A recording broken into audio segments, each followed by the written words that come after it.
Myntri Rangbah ke Jylla Konrad ke Sangma hendak kesengi ulayah tu ba R.lai Tylli ki kam la Pynmih Lyngba ki program Bapher jong ke sorkar ha ki lais nem baladem.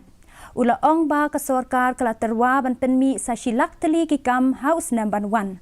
Sangma ha gajing ai jubab chong ula ong ba gajing don chong ki ching bom yo kam yo jam ha ka ri la poi kamba lai na ki shispa kabuduna ya gajing don ki bom yo kam ha ka ri ka balong sau point nyo na ki shispa.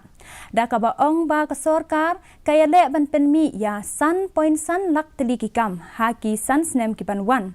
Myntri Rangbah ke Jylla ula Pyntip ru ba palat lai hajar Tylli ki kam sorkar la deb ban Pynmih ki ba kentop ya san spa Tylli ki doktor bat lai po Tylli ki ya ki nurse bat ki technical staff ha katanat ka koit ka khia. Shi hajar Tylli ha katanat bulet bat shi hajar Tylli ha ki kam hikai.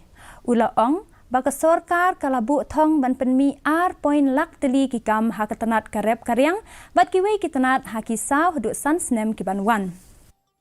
To 5.5 lakh jobs in the next 5 years.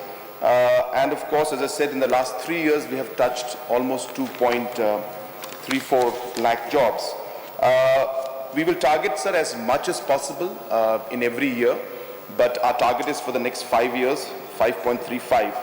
So it will be not possible for me to give a specific number as to what is going to be the outcome in this particular year, because it depends on the multiple programs that are run. But even if we were to average these 5.35 lakhs, which we 5.5 lakhs which we expect in the next 5 years, that I roughly estimate anything plus minus 1 lakh jobs to be created through different programs of the government on an average in the next 1 year.